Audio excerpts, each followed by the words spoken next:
Today we're going to take a look at a really cool site called Popplet. Popplet allows you to make interactive multimedia graphic organizers that you can share and collaborate with others. Let's see how easy it is to get started. I'm going to click over here to make a new Popplet, and I'm going to call this Popplet Test, and I'm going to choose a blue background color, and I'm going to make it so. Now, very simply to get started, I can double click anywhere on the screen. This is what they call a popple. So this is going to be my point number 1. And the popple, I can actually do a couple of things. So very simply, I'm going to come over here and change the border of the popple. I can make it blue or any other color I see over here. I can also change the text. I can make it smaller, or I can make it larger. I can make it centered, left, justified, all sorts of different placements.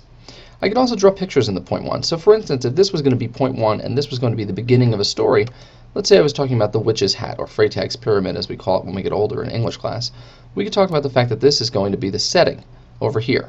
And I can change again the text over here very simply and just say setting. The really neat thing about this is that I can take this popple and I can drag it anywhere on the screen I want. I could also expand it by dragging out from any of the arrows in any direction I'd like.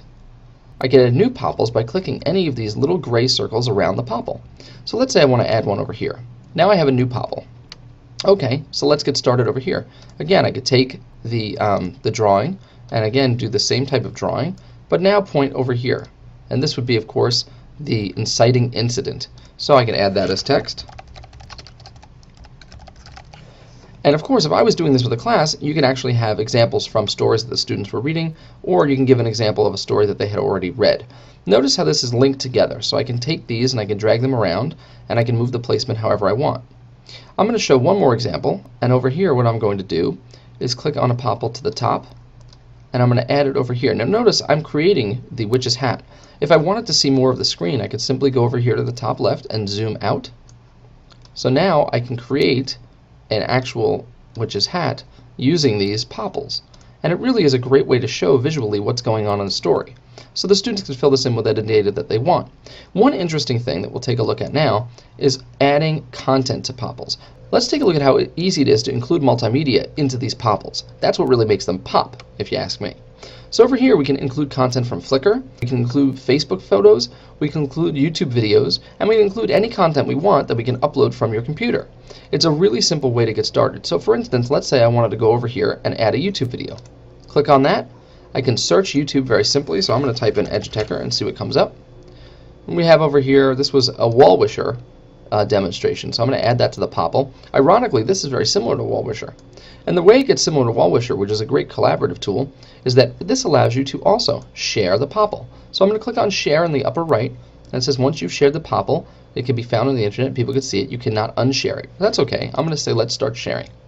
Notice all the great options I have. I can post it on any social network like Facebook or Twitter. I could also copy and paste the link directly or give this to my students as a link on the board that they can go in and very, very easily start editing. I can email 10 people, and I can even embed it on my classroom blog or website. This is a great way to have people start adding popples. You'll notice over here that it says my name around the popple, but of course when your students sign in and start adding their own popples, they get to have their name on it. So you can see and trace the lineage of where things came from. Notice one more thing. If you click over here on the little gear on the top, you'll notice you could add new people, you can change, edit, undo, cut, copy, paste. You can organize these all in a very interesting way. So I can also do things, for instance, like this. Export as a PDF or JPEG, so it's a really great way to export it and get it out of this program so you could print it out or see it somewhere else for those that don't have a Popplet account. You can also do things like add content. Notice you could also add from the following places as well. We talked about Flickr, Facebook. You can add from Amazon, which would be really neat for those students that are doing, let's say, a project on Consumer Reports or finding a different product.